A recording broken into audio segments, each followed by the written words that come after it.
Hello नमस्कार, welcome to inculcate learning. 89th class है जी हमारी। पेपर 1 प्रैक्टिस कर रहे हैं हम यूजीसी नेट के प्रीवियस ईयर क्वेश्चंस। 9 जनवरी 2025 को ये पेपर हुआ था शिफ्ट 2 में। शिफ्ट 1 का ऑलरेडी हम डिस्कस कर चुके हैं। शिफ्ट 2 का पेपर आज हम डिस्कस करेंगे। अगेन 50 क्वेश्चंस हैं। जो बच्चा पहली बार ये क्लास देख रहा है, मेक श्योर आप बाकी पीवाईक्यूज भी देख के जाएं जून के पेपर के लिए। सो एटलीस्ट आपको 80 क्लास से लेके 95 क्लास जो डलेंगे, यानी 16 पेपर तो आपको देखने ही हैं। Okay, so this is presented by me Raveena. Videos informative लगे तो इनकलकेट लर्निंग को लाइक शेयर सब्सक्राइब जहां आप कर सकते हैं, इट्स एब्सोल्युटली फ्री। पहले 5 क्वेश्चन डाटा इंटरप्रिटेशन के होंगे। मैं ट्राई करूंगी कि थोड़ा सा स्पीड भी मेंटेन रहे ताकि कम टाइम में आपकी ज्यादा क्वेश्चंस हो पाए। ओके, तो हमें 50 क्वेश्चंस कवर करने हैं। सो डाटा इंटरप्रिटेशन का क्वेश्चन है, मार्केटिंग डिपार्टमेंट में नंबर ऑफ एम्प्लॉयज जो हैं वो 560 हैं। तो मार्केटिंग डिपार्टमेंट के एम्प्लॉयज यहाँ मैंने लिख दिए हैं, बाकी टेबल आपको ऑलरेडी दी हुई है। Okay, so IT department, accounts department, HR, marketing, production, sales, उनकी परसेंटेज दे रखी है कितने हैं। सो अगर मार्केटिंग की वैल्यू इन्होंने दे दी तो ऑब्वियसली मैं टोटल निकाल लूंगी यहाँ से, क्योंकि वो टोटल का it's like x% of total 14% ना, 14% of total x is equal to 560। तो बस यहां से x कैलकुलेट हो जाएगा 560 00 डिवाइड बाय 14, एक और 0, ठीक है, 100 से मल्टीप्लाई। सो बस यहां से 14 चौके 56, 4 तो 4000 है जी टोटल एम्प्लॉयज। अब 4000 का बाकी परसेंटेज भी निकालना पड़ेगा आपको। 4000 का 8%, 18%, 12%, 32% और 16%। That's it. इतना अगर आपने निकाल लिया आपके सारे क्वेश्चंस हो जाएंगे। So if the ratio of number of male and female employees in account department is 5:4। Okay, so accounts department, तो ऑब्वियसली देखो आपको यहां से निकालना पड़ेगा। यहाँ टोटल 18% जो है, रेशियो जो है मेल और फीमेल एम्प्लॉयज का वो है 5:4 का। ठीक है, यानी यहां से टोटल मान लो मैंने x की वैल्यू निकाल ली इस 18% की। ओके, तो 5 और 4 9, यानी कि मैं अगर इसका y की वैल्यू निकालू 5y plus 4y is equal to अपना ये 18% वाली वैल्यू। तो वो जो x की वैल्यू आएगी उसको डिवाइड कर दो 9 से। ठीक है, तो जो वैल्यू आई उसको 5 से और 4 से मल्टीप्लाई करोगे तो मेल और फीमेल का नंबर आ जाएगा आपके पास। ओके, देन है 60% of employees in HR department are female. So अब आपको एचआर का भी 12%, तो मैंने आपको बोला ना कि ये 560 तो आ गया है, इससे हमने टोटल निकाल लिया 4000। अब 4000 का 8%, 18, 12 ये निकालना पड़ेगा। ओके, सो आप उसको कैलकुलेट करके देखेंगे। तो अब इन्होंने पूछ लिया, ये दो चीजें आपको बता दी। And then what is the total number of male employees दोनों में टुगेदर। सो देखो मेल और फीमेल का रेशियो 5:4 है, तो यहां से जो वैल्यू आएगी वो ये 5 वाली वैल्यू कंफर्म हो जाएगी। 60% यानी 40% मेल है, ऑब्वियस सी बात है।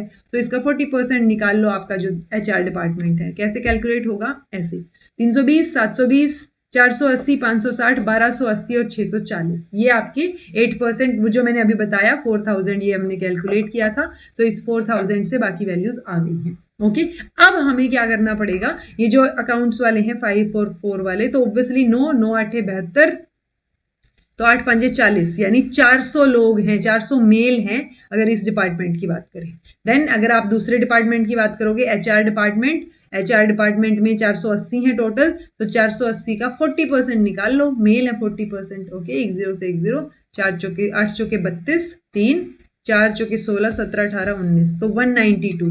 तो 400 प्लस 192 592 आपका आंसर हो जाएगा। ठीक है जी, इस तरीके से कैलकुलेट करनी है। मैक्सिमम चीजें आपकी मैंने इसी क्वेश्चन में कवर कर दी, आगे वाले आप बहुत इजीली कैलकुलेट कर पाओगे। What is the average of total number of employees in, okay, 1 2 3 और 4, चारों डिपार्टमेंट का पूछा है, प्रोडक्शन का, मार्केटिंग का, एचआर का और अकाउंट्स का। बस इनको जोड़ दो और डिवाइड कर दो 4 से, दैट्स इट। ठीक है, 760 आंसर आ जाएगा। Then है if number of employees in IT and marketing department increases by 60%, so IT में और marketing में, ठीक है, so यहाँ पे 60% इंक्रीमेंट है और यहाँ पे 20% इंक्रीमेंट है इन द नेक्स्ट ईयर। ठीक है, तो ये पूछ रहे हैं what will be the ratio of number of employees in IT and marketing department in next year. So obviously 320 का 60% निकालिए, 320 में ऐड कर दीजिए। 560 का 20% निकालिए, 560 में ऐड कर दीजिए। जो वैल्यूज आएंगी ऐड करने के बाद उनको आप क्या करोगे, रेशियो निकाल दोगे। 16:21 रेशियो आएगा। बताना मुझे आया या नहीं, इजी है, आना चाहिए। ठीक है, the number of employees in HR department is इतने % less than the number of employees in production department. So production और एचआर की बात हो रही है, ये है एचआर, ये है प्रोडक्शन, यहाँ 480 है, यहाँ 1280 है। तो आप देख लीजिए पर्सन कितना लेस है, तो 1280 में से 480 गई तो कितना बचा, 80, 4, 800। अब 800 कितना है, कम है, किससे कम है 800, 1280 से। So divide by 1280 multiply by 100, 0 से 0 कट, इसको आप सोल्व कीजिए, आपका आंसर आएगा यहाँ पे। ठीक है, क्या आएगा, 62.5 आएगा। ओके जी, करके देखिएगा, आएगा answer. If number of employees in sales department increases by 25% in the next year, then what will be the number of employees in that department in next year? तो सेल्स का है, सेल्स में 640 लोग हैं, 25% increase हो रही हैं, 640 का 25% निकाल के उसमें 25 चौके 100, 4 एकम 4, 5 6 6 चौके 24, 0 160 इंक्रीमेंट है, तो 640 में 160 ऐड कर दीजिए। ठीक है, 0 0 6 1 7 और 1 8, आंसर भी 800 आ गया। ठीक है जी, इजी, कोई टफ नहीं था इसके अंदर। तो जो कॉन्सेप्ट्स आपको ऑलरेडी प्रीवियस ईयर में करवा रखे हैं, जिन बच्चों ने क्लास नंबर 1 से फॉलो अप किया होगा, प्रैक्टिस की होंगी, आपको आती होंगी चीजें। ओके, चेयरमैन पूछे गए हैं फर्स्ट प्रेस कमीशन के। अभी तक 2 ही प्रेस कमीशन हुए हैं, ये बात आपको याद रखनी है। अच्छा, यहाँ पे जैसे मैंने बताया ना, ये प्रेस कमीशन एक कमेटी ऑफ वेलफेयर वाला भी आया था, जो स्टूडेंट वेलफेयर का 1965 में जो यूजीसी ने कंडक्ट की थी। सो कुछ एक क्वेश्चंस आए हैं इस बार, जिनके चांसेस हैं कि वो मैच द फॉलोइंग में या कहीं पे ऐड कर दिए जाएं और उसकी वजह से आपका क्वेश्चन सोल्व हो जाए। जैसे वो संस्कृति कमीशन के चेयरमैन कौन है, ठीक है, वो कुछ तो था, निधि करके कुछ तो था, मतलब मैंने करवाया हुआ था और वो PYQs में आया हुआ था और मैंने उस टाइम भी बोला था कि ये आ सकता है। ठीक है, तो ये नई इंफॉर्मेशन है आपके लिए। फर्स्ट प्रेस कमीशन के जो चेयरमैन हैं वो थे GS राजध्यक्ष का।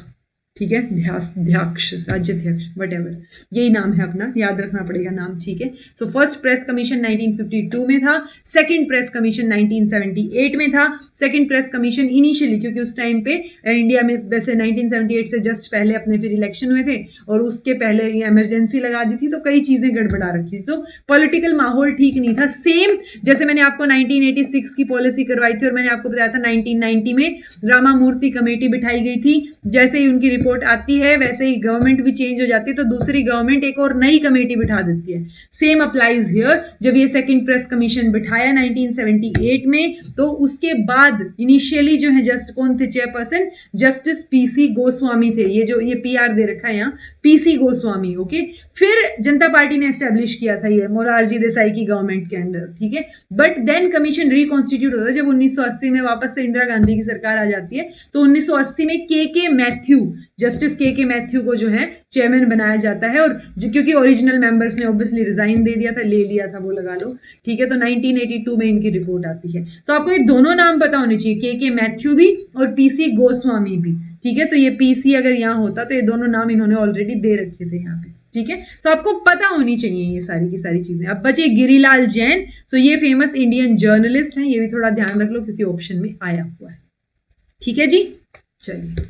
Which among the following is not a property of chi-square distribution? तो chi-square distribution की प्रॉपर्टी कौन सी नहीं है? For large degrees of freedom, chi-square distribution approaches normal distribution. Chi-square test is a test statistic.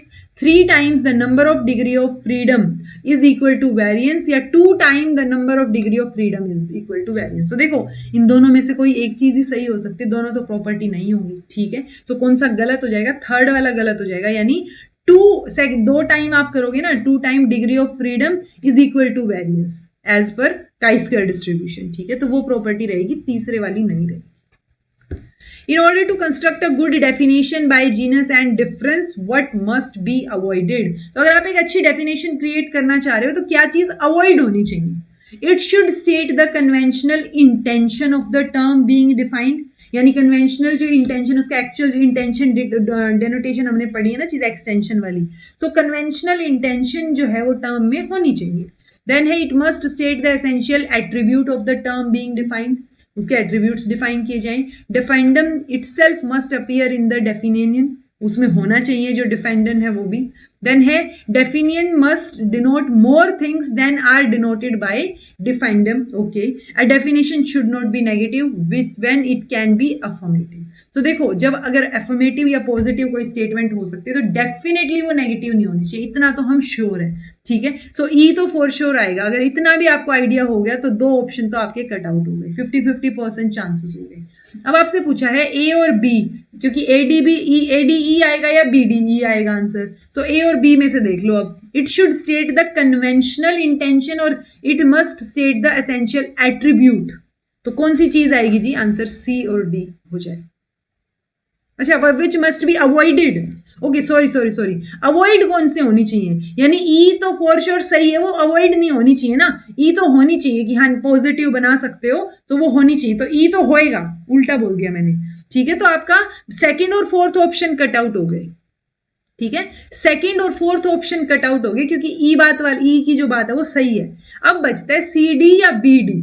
ठीक है, तो कौन सा इसमें अवॉइड होना चाहिए? सो सी तो अवॉइड रहेगा, कि जरूरी नहीं है कि इटसेल्फ मतलब उसके अंदर हो वो चीज. एंड उसके बाद ये चीज सही है, यहाँ पे नहीं आएगी. अवॉइड करने के लिए पूछा है. Definiens must denote more things than are denoted by definiendum, ऐसा जरूरी नहीं है. ठीक है, सो ये दोनों रहेंगे. ये चीजें सही हैं जिनको आपको अवॉइड करने की जरूरत नहीं. वो एसेंशियल एट्रीब्यूट भी दिखाए और कन्वेंशनल इंटेंशन भी दिखाए. ठीक है, तो ये ए बी और ई तीनों की तीनों स्टेटमेंट सही हैं. सी और डी जो है वो गड़बड़ है, ये अवॉइड करना चाहिए. Which of the following would apply to quantitative research methodology? सो कौन से जो है अप्लाई होगा? जैसे आप देख रहे हो, अभी मैंने ये देखा, मैंने विच मस्ट बी अवॉइडेड, मैं सोल्व तो उसी एस्पेक्ट से करने चली थी कि ये चीज जो है वो सही है, तो ये चीज तो रहेगी वाली सिचुएशन. वो अवॉइडेड वाला मैं क्वेश्चन पढ़ते पढ़ते भूल गई कि what must be avoided. Okay, so यही सिली मिस्टेक्स होती हैं जो हम लोग पेपर में करके आते हैं. मतलब सिर्फ आप लोग नहीं, मैं भी अगर बीइंग अ स्टूडेंट बैठूं तो हो जाती हैं कई बार मिस्टेक्स. बट वो ना करना इज बड़ी बात ना. वो नहीं करोगे तभी तो जेआरएफ होगा. सो जब आप, मेरे साथ अब हो जाती हैं ये चीजें, क्योंकि मैं अब जो है बीइंग अ स्टूडेंट या मतलब ऐसे तैयारी करके नहीं जाती जेआरएफ के पर्पज से. बट अगर आप जेआरएफ के पर्पज से जा रहे हो तो आपको ये चीजें अवॉइड करनी पड़ेंगी कि ऐसी कोई सिली मिस्टेक ना हो कि आपने इनकरेक्ट, करेक्ट, ट्रू, फॉल्स कुछ गलत पढ़ लिया, अवॉइडेड पूछा था, अवॉइड ना करने वाली चीजें बता दी, तो वो चीजें थोड़ा आपको ध्यान रखनी पड़ेगी. ओके, क्योंकि इस चक्कर में ना देखो, कॉन्सेप्ट क्लियर था कि ई वाली स्टेटमेंट बिल्कुल सही है, बल्कि भाई अगर नेगेटिव वाली कोई चीज डेफिनेशन आप जितना अवॉइड कर सको वो करना चाहिए आपको, अगर आप अफर्मेटिव उसको बना सकते हो तो. राइट, तो आपको कॉन्सेप्ट आता होगा. स्टिल जो गलती आप करके आओगे, those are silly mistakes. Okay, which of the following would apply to quantitative research methodology? So quantitative के लिए कौन सी चीज रहेगी? Rationalism, emphasis on description of variables. Empiricism explores experiences, meanings, perception and feelings. ये usually हमें qualitative में देखने को मिलता है. सो डी नहीं आएगा जी फॉर श्योर. ठीक है, ए ई बी सी ई, तो यानी रिजिड मेथोडोलॉजी आपको क्वांटिटेटिव में देखने को मिलेगी फॉर श्योर, ई रहेगा. देन ए या बी सी में से देख लीजिए. एम्फेसिस हो डिस्क्रिप्ट, एम्पेरिसिज्म पे एम्फेसिज्म यानी कि बेसिकली एक्सपीरियंस से ही रिलेटेड हम इसको मान के चलते हैं, तो सी भी नहीं आएगा. आंसर आपका ए और ई रहेगा. आप लॉजिकली जा रहे हो, रैशनली जा रहे हो, क्वांटिटी के बेस पे जा रहे हो और एक रिजिड मेथोडोलॉजी के साथ जा रहे हो, that is quantitative research methodology. Okay, which ethical principles need to be followed in a research project dealing with human beings? तो ह्यूमन बींग्स के साथ जब आप डील कर रहे हो तो कौन से एथिकल प्रिंसिपल्स आपको फॉलो करने चाहिए, जरूरत है उनकी. All participants must give their informed consent, यानी उनको पता हो किस लिए उनका डाटा कलेक्ट हो रहा है, तो इन्फॉर्म्ड कंसेंट होनी चाहिए. एडिक्वेट इन्फॉर्मेशन जो है वो पार्टिसिपेंट्स को देनी चाहिए on the experiment in which they are participants, यानी जिसमें वो पार्टिसिपेट कर रहे हैं उसके बारे में आप पहले सब कुछ बताओ, उसके बाद, यानी इसी का मतलब तो इन्फॉर्म्ड हुआ ना, तो उसको एडिक्वेट इन्फॉर्मेशन प्रोवाइड करो कि आप किस लिए जो है कर रहे हो, क्या कर रहे हो.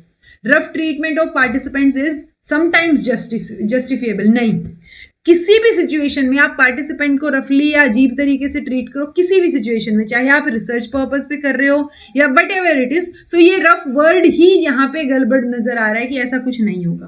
देन है some unwilling participants may be included. नहीं, ठीक है, सो अनविलिंग पार्टिसिपेंट्स को आपने नहीं लेना है कभी भी. सो ए और बी जो है वो आपका सही आंसर है. ये प्रिंसिपल्स फॉलो होने चाहिए. Arrange the following in chronological sequence. Start of external services of All India Radio, establishment of film division, release of talkie film Almara, then change of name of radio broadcasting to All India Radio.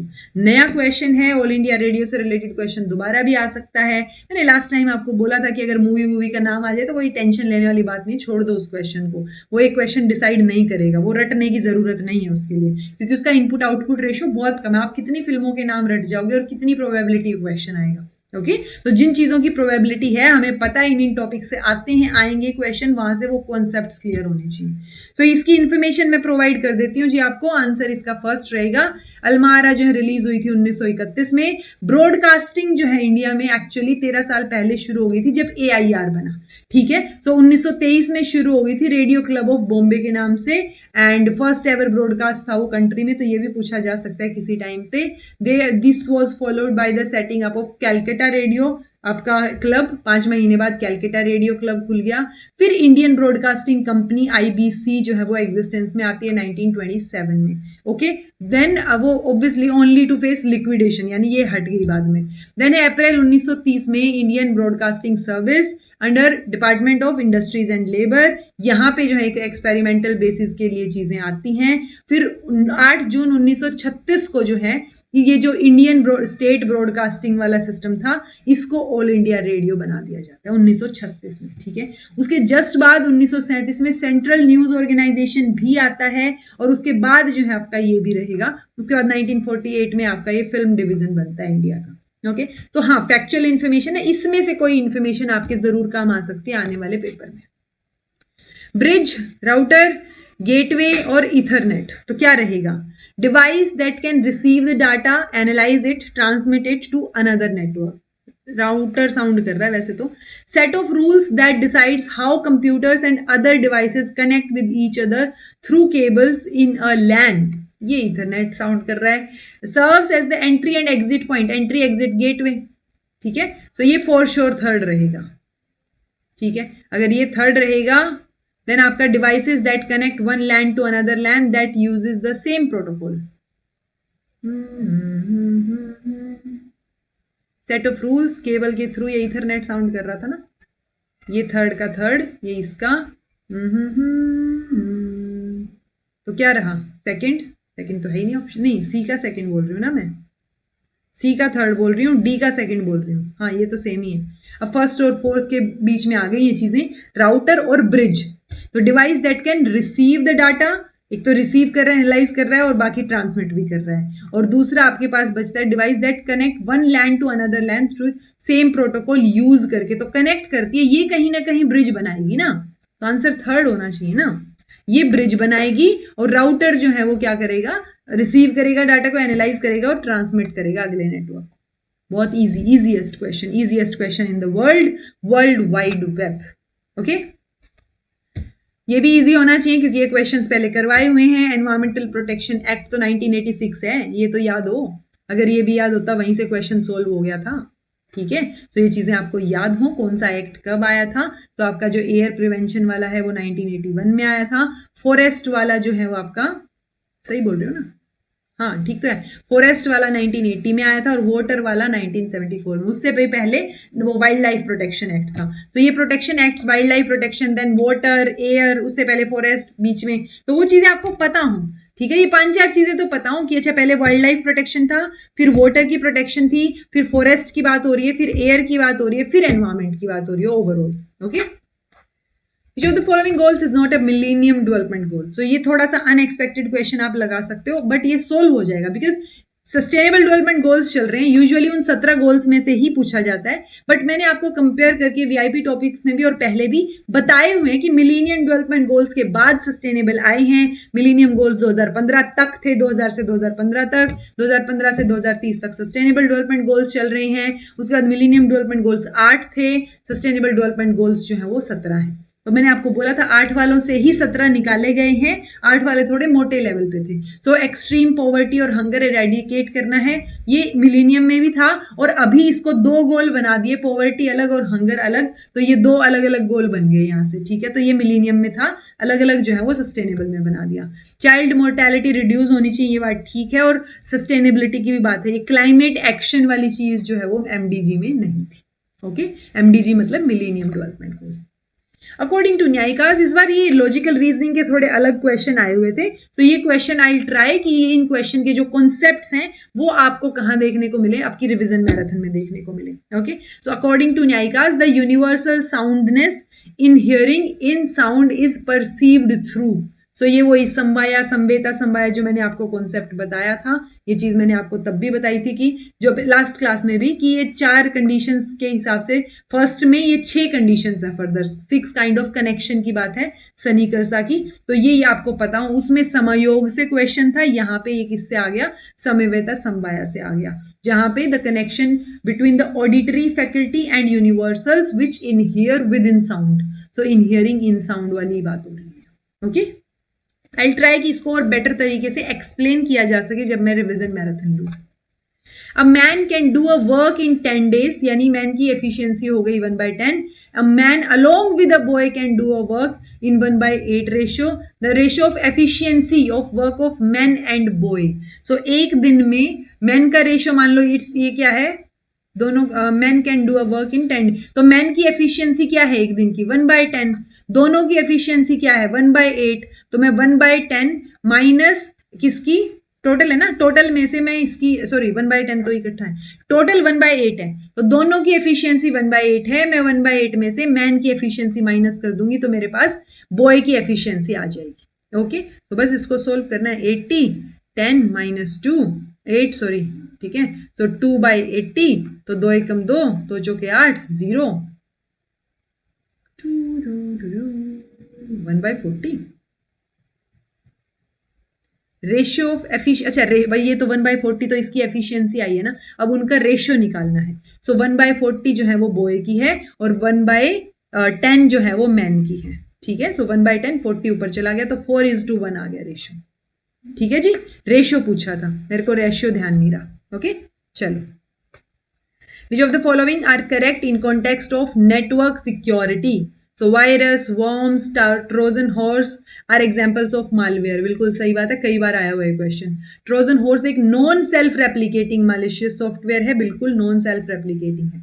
After receiving a payment if product is not delivered it is an example of phishing, नहीं, phishing अलग होता है।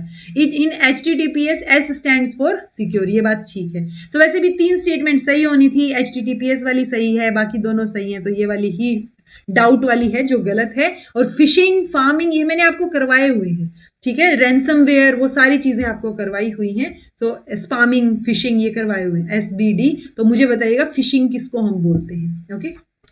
विच among the following are correct in the light of hypothesis, so hypothesis के उसमें बताना है क्या होता है, इट इज प्रूव्ड अजम्पशन, नहीं प्रूव्ड नहीं है, हमें प्रूव करनी है। सो प्रूव्ड अजम्पशन नहीं है, it is to be proved, okay. It should be capable of being tested, हाँ हम हाइपोथेसिस ऐसी बनाते हैं जिसको टेस्ट किया जा सके, okay. It should be inconsistent with the most common fact, नहीं, it should be in consistence, ठीक है। तो ये इन जो है इनकंसिस्टेंट जो बना दिया ना, ये अलग अलग होना चाहिए था, ये कंसिस्टेंसी मेंटेन रहनी चाहिए, आप मोस्ट नोन फैक्ट के अगेंस्ट जाके नहीं कर रहे हो कोई चीज। It should state the relationship between variables, तो वेरिएबल्स के बीच में रिलेशनशिप बताएगी ये। It should B limited in scope and must be specific, तो हाँ लिमिटेड हो थोड़ा, स्कोप स्पेसिफिक हम लेके चलते हैं हाइपोथेसिस को, ओके। सो ये 2A और C गलत हो गया, सो BDE ऑप्शन नंबर 2 आपका सही हो जाएगा। Arrange the following steps for inference method of learning, तो इन्फेरेंस मतलब अनुमान से सीख रहे हो ना आप, तो अनुमान में क्या चीज होती है, आप कंक्लूजन दे दोगे पहले, नहीं, पहले तो प्रपोजिशन होगी ना। अगर प्रपोजिशन होगी, कोई स्टेटमेंट होगी पहले, उसके बाद ही चीजें शुरू होंगी। आंसर सेकंड, यहीं से ही सोल्व हो गया। बट अब आपको पता हो, देख लो एक बार, प्रपोजिशन उसकी आप रीजनिंग दे रहे हो, रीजनिंग के बाद एक एग्जाम्पल भी है, एग्जाम्पल के बाद कंक्लूजन आएगा, नहीं एप्लीकेशन पार्ट उसका, और एप्लीकेशन के बाद कंक्लूजन निकालेंगे लास्ट में, okay. A man gets annual pay, 9 lakh रुपए उसकी एनुअल इनकम है। His expenditure and savings, expenditure और सेविंग का रेशियो दे रखा है, एवरेज सेविंग क्या होगी पर मंथ। ओके, तो ये जो 5:1 का जो रेशियो है, हमें क्या करना है, 5:1, 9 लाख रुपए वो कमा रहा है, एक्सपेंडिचर और उसका क्या है सेविंग्स, तो हम एक बार ये देख लेते हैं पूरे साल में कितना बचा रहा है, तो साल में जितना बचा रहा है उसको 12 से डिवाइड कर देंगे तो पर मंथ आ जाएगा। सो 5:1 यानी कि 5x plus x is equal to 9 lakh, 6x is equal to 9, x is equal to 9 lakh divide by 6, तो 3 3 9, 3 दूनी 6, तो 2 एकम 2, 4 5, 2 5 10, ठीक है, 1.5 लाख, 1.5 लाख आएगा, एक और 0, ठीक है। सो 1,50,000, सो 1.5 लाख रुपए की क्या, रुको, मैंने क्या किया,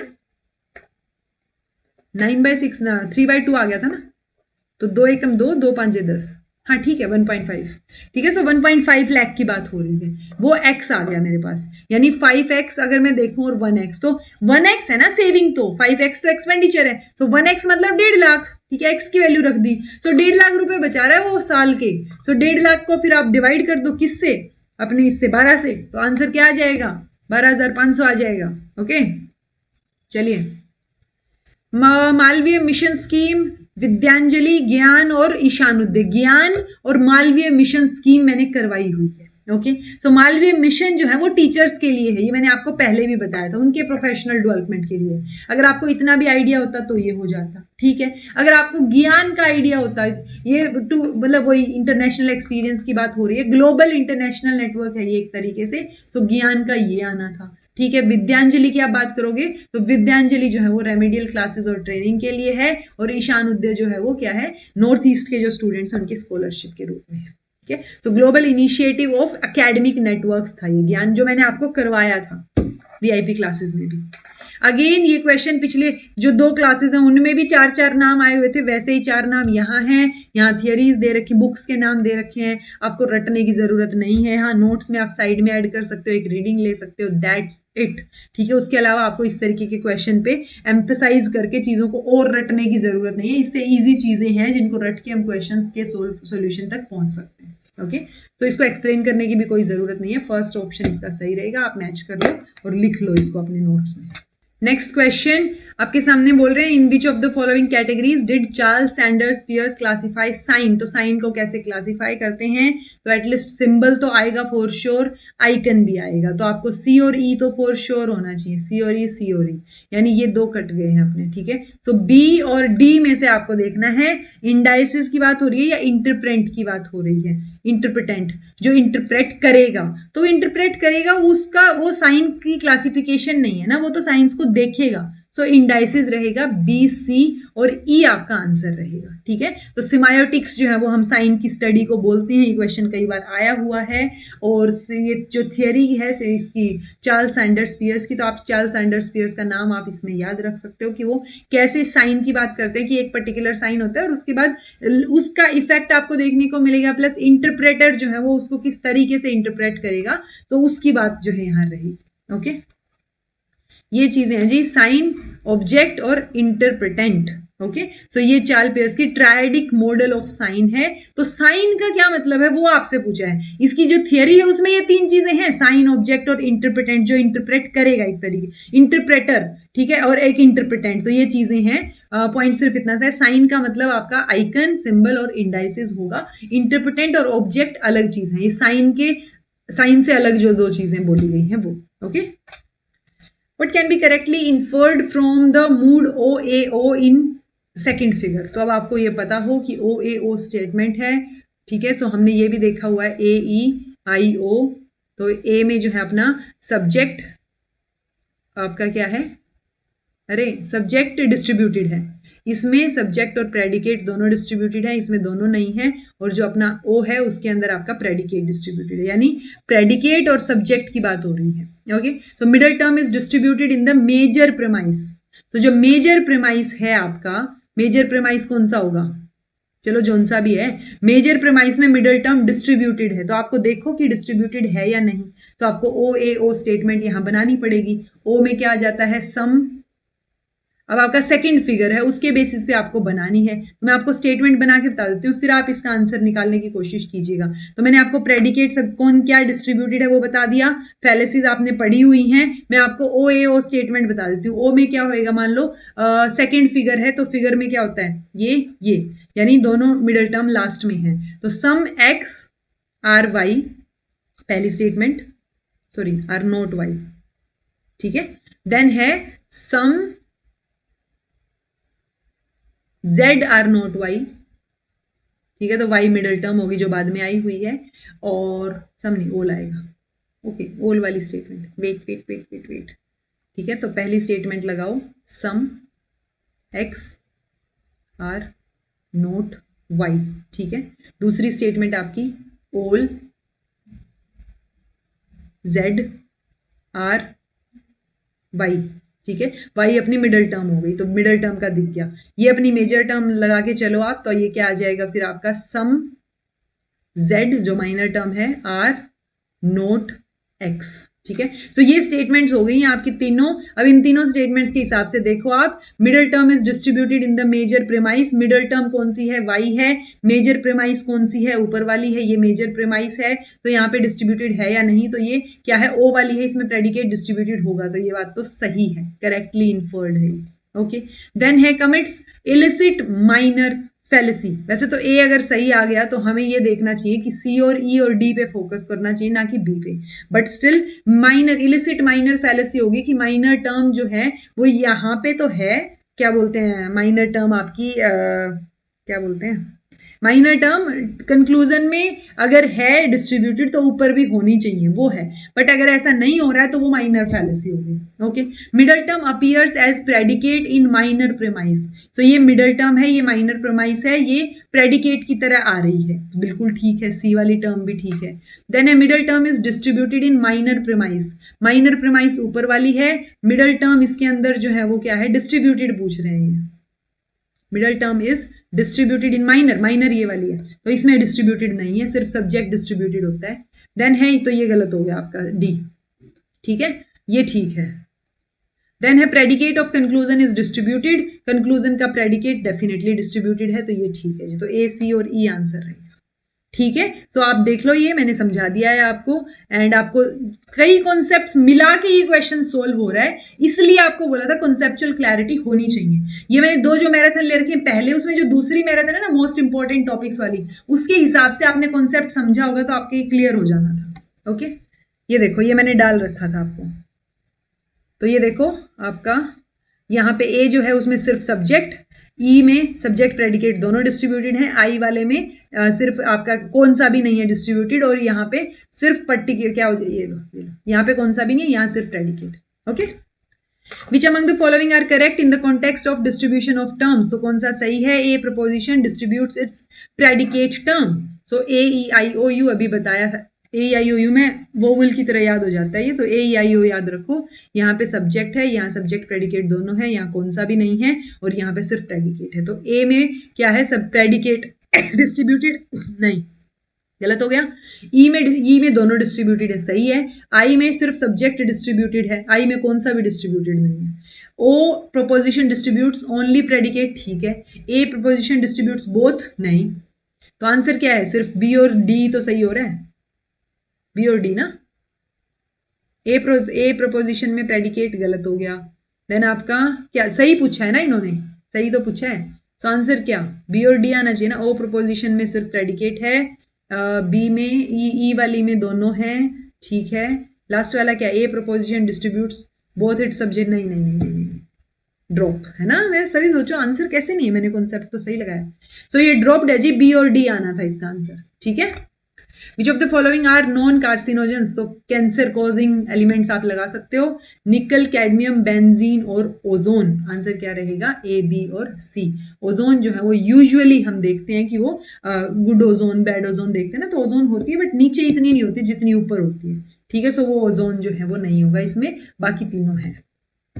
फुल फॉर्म क्या है, CBFC की, central board of film censor, film certification, film censors bureau, या फिर board of film certification. Answer fourth हो जाएगा, central board of film certification. Okay, arrange the principal soil profile top to bottom, तो ये तो बचपन में भी पढ़ा हुआ था, तो वो बॉटम ABC आपको अगर याद है अच्छे से तो ये DABCE आ जाएगा जी। ये इसकी हॉरिजन रहेगी, सबसे पहले O होता है यानी कि ये O हॉरिजन, देन आपका ABC और R, तो OABCR जो है आपको याद हो। ओके, एक सर्टेन कोडिंग स्कीम है, AC को कोड किया गया है 8 से, PQ को कोड किया गया है 33 से, तो X और Z का कोड क्या होगा? तो आप देख लो ABC, A का फर्स्ट नंबर है, B और C उसका 3 नंबर है। ओके, 3 और 1 4, 4 दूनी 8, ठीक है। ऐसे ही P और Q का नंबर जोड़ के देख लो क्या आएगा, ABCD लिखनी पड़ेगी भाई, ये तो ABCDEFGHIJKLMNOP, P है 16 पे, Q है 17 पे, 16 दूनी 32 और 1 33 आ गया।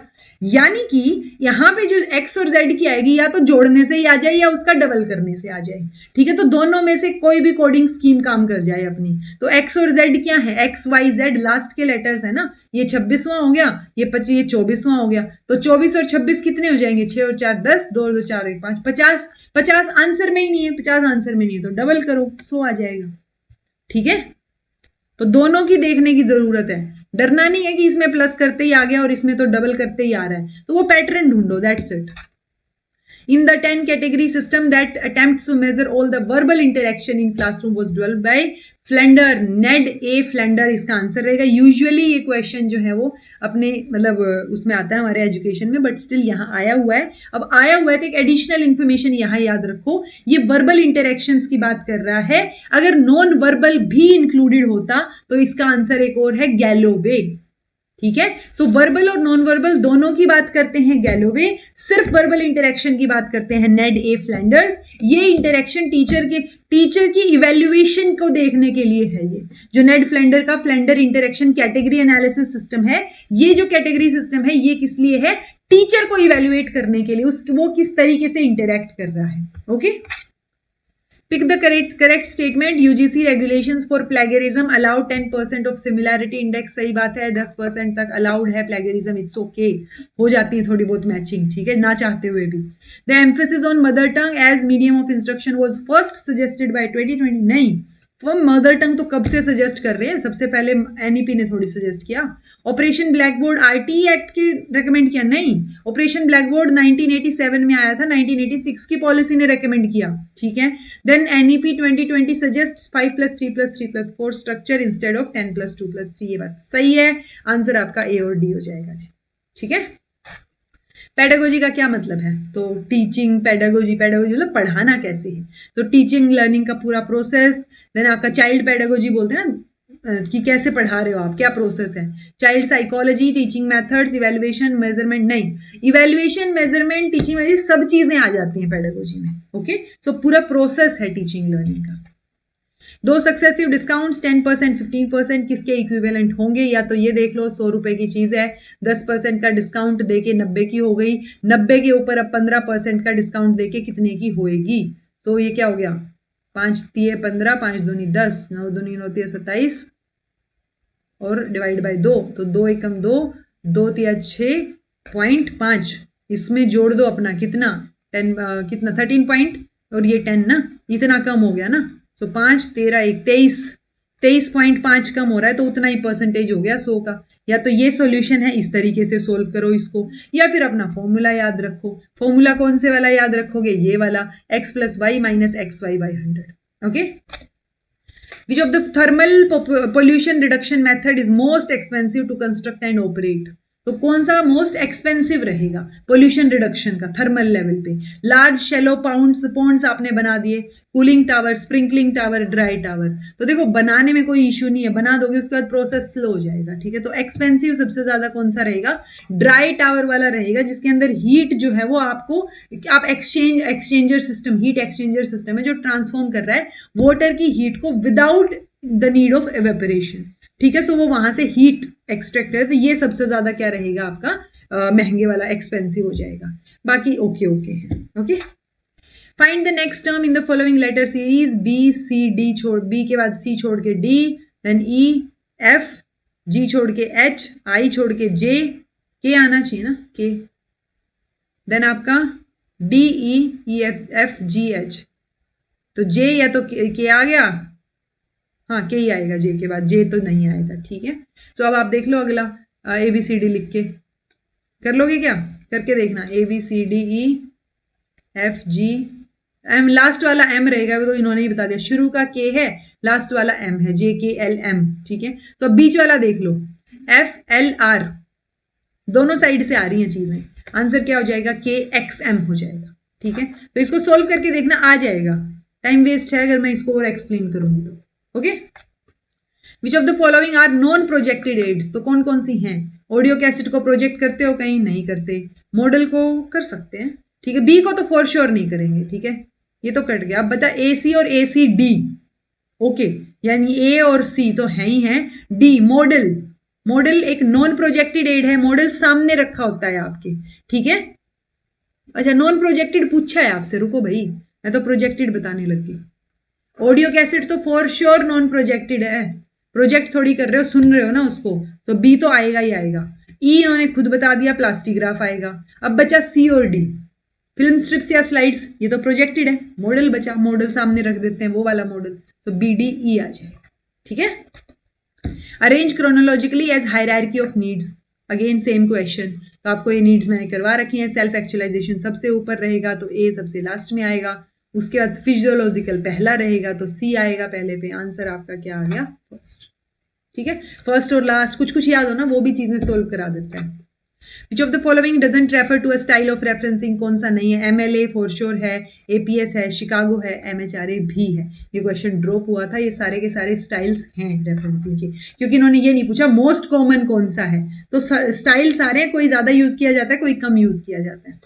उन्नत भारत अभियान वॉज लॉन्च्ड इन 2014, किस लिए था। एंटरप्रेन्योरशिप स्किल्स को, एंटरप्रेन्योरशिप को प्रमोट करने के लिए, स्किल एजुकेशन को प्रमोट करने के लिए, connecting higher education institutions with society and village, और आपका कॉटेज या मिड साइज इंडस्ट्रीज। आंसर आपका थर्ड रहेगा। उन्नत भारत, भारत की उन्नति की बात हो रही है, तो हायर एजुकेशन इंस्टीट्यूशंस को सोसाइटी और विलेजेस से जो है कनेक्ट करने की बात होती है।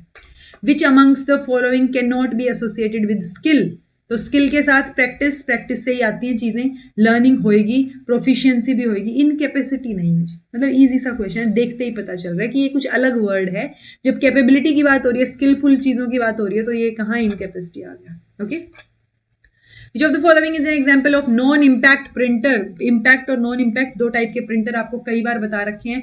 जो इम्पैक्ट छोड़ता है वो डॉट मैट्रिक्स है, इम्पैक्ट प्रिंटर है। Laser printer non impact printer होता है, ठीक है। अच्छा ये डेजी, व्हील और लाइन, ये क्या दे रखा है, ऐसा कुछ होता है क्या प्रिंटर का, बताना।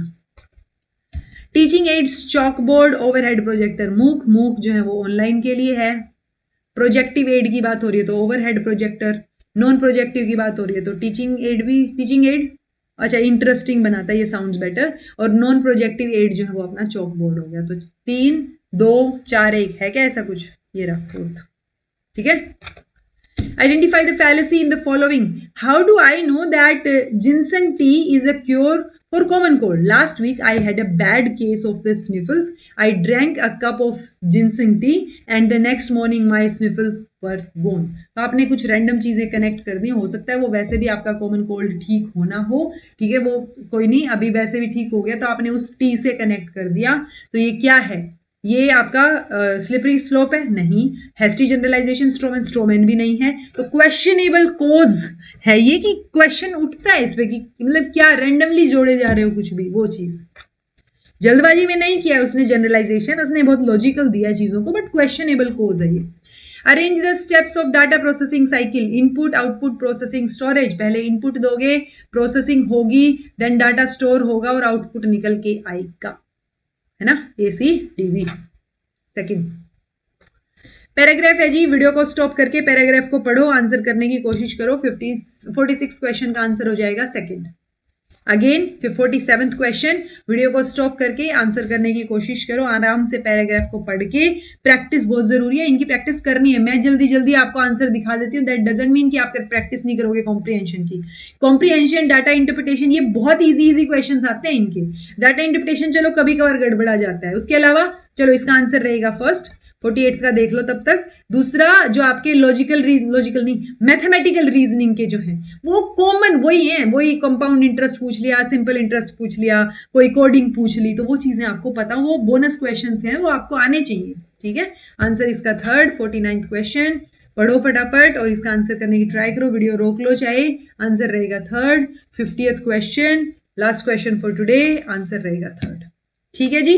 सो this was all about today. I hope आपके लिए ये क्लास हेल्पफुल रहे, एंड कुछ समझ नहीं आया हो तो कमेंट करके पूछ लीजिएगा। This was all about today. Thank you so much for watching. Be happy, keep smiling, subscribe to inculcate Learning because it is absolutely free. Be consistent in your efforts, take care, see you in next class.